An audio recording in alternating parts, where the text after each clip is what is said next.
We all know the circus. The tents. The performers. The sense that something unusual is about to happen.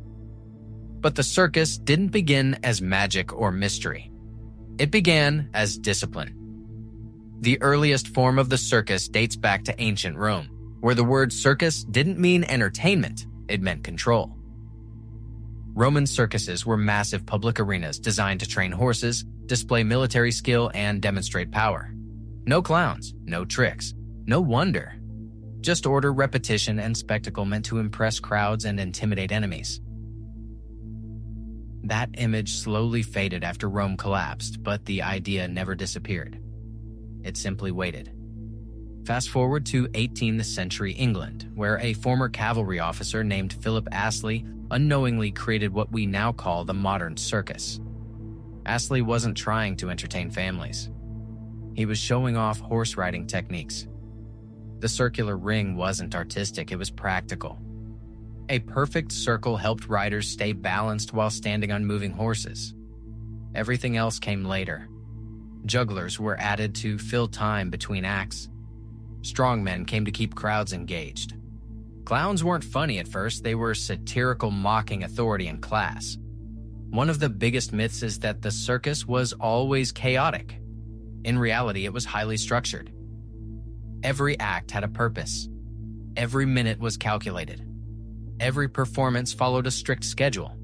Another myth, that circuses were built for children.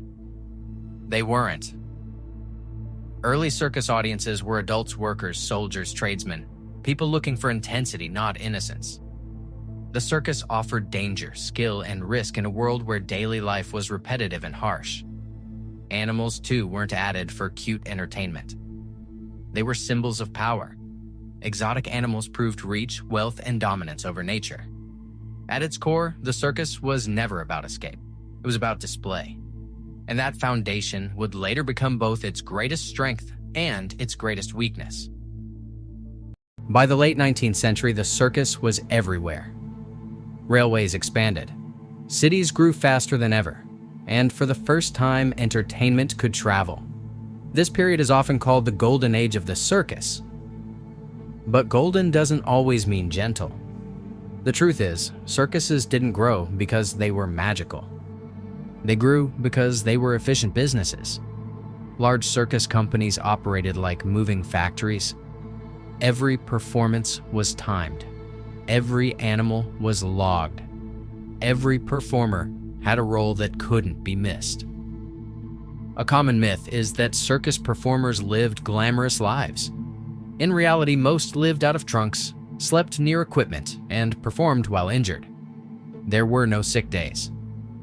If you couldn't perform, you didn't eat. Acrobats trained through pain because pain was normal. Clowns repeated routines so often they stopped being funny to themselves. Strongmen were expected to remain strong even when their bodies failed. Another myth is about animals. People often imagine animals as either loved companions or abused victims, but history is more complicated. Animals were expensive. Transporting them cost money. Feeding them cost money. Replacing them cost even more. That meant most large circuses treated animals as assets, not props.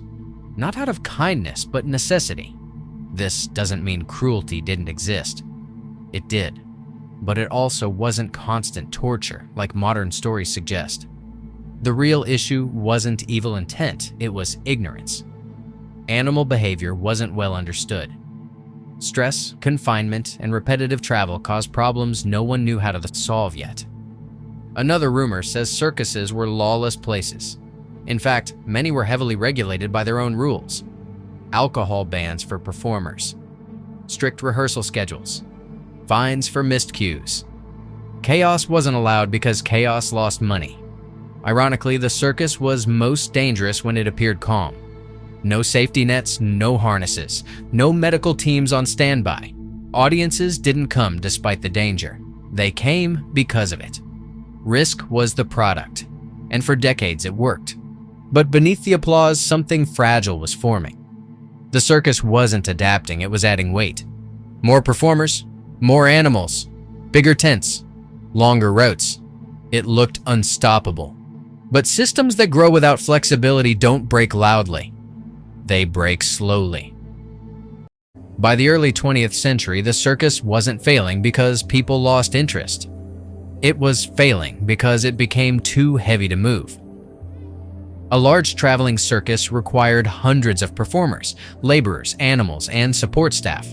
Entire rail systems had to be booked months in advance just to transport tents, cages, and equipment and food. Every city meant permits. Every route meant negotiation. Every delay meant financial loss. The system that once made the circus powerful now made it fragile. One missed train could ruin an entire season. One injured animal could cancel multiple acts. One bad weather week could empty the tents.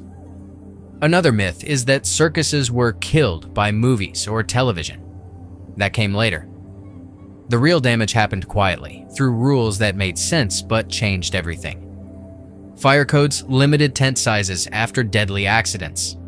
Animal welfare laws restricted performances. Labor laws raised costs and reduced flexibility. None of these were attacks on the circus. They were corrections. But the circus wasn't built to bend. Its entire model depended on size, speed, and constant motion. Once movement slowed, profit followed. Small circuses collapsed first, then medium ones. Even the giants began shrinking. What people often miss is this. The circus didn't disappear overnight. It fragmented. Some acts left and joined vaudeville. Others moved into theaters. Animal acts were reduced or removed entirely. What remained was a shell of something massive. By the mid-1900s, many circuses were no longer traveling empires. They were local events, borrowing a famous name. Another rumor is that audiences got bored. But boredom wasn't the issue. The world changed faster than the circus could. Cities became louder. Life became faster. Danger became common. The circus once showed people what they couldn't see anywhere else. Now the world itself was doing that. And yet, something survived. Not the tents, not the trains, not the animals. The idea. That idea would quietly transform into something familiar without anyone calling it a circus anymore. When you think of the circus today, you might picture bright lights, acrobats, and clowns, but the story of how it survived is far more surprising. It didn't vanish because people stopped caring. It adapted. The massive tents and trains of the past were gone. Animals were rare or gone entirely, but audiences still flocked to the thrill of human skill. Acrobats soared, jugglers dazzled, and clowns reminded us of laughter's power. The circus had learned a vital lesson. Magic doesn't rely on scale. It thrives on creativity, passion, and the human spirit. Traveling empires were replaced by intimate shows, street performances, and theatrical adaptations. The spectacle endured, but smarter, safer, and more ethical. More than entertainment, the circus became a mirror for society. Regulations reshaped it, ethics guided it, and innovation carried it forward. Its heart remained awe, danger, and wonder. People watch circuses today because they connect to something timeless, the thrill of defying gravity, the joy of skill perfected, the marvel of imagination. The circus never truly disappeared. It simply evolved, and as long as humans seek wonder, it will always find a way to appear.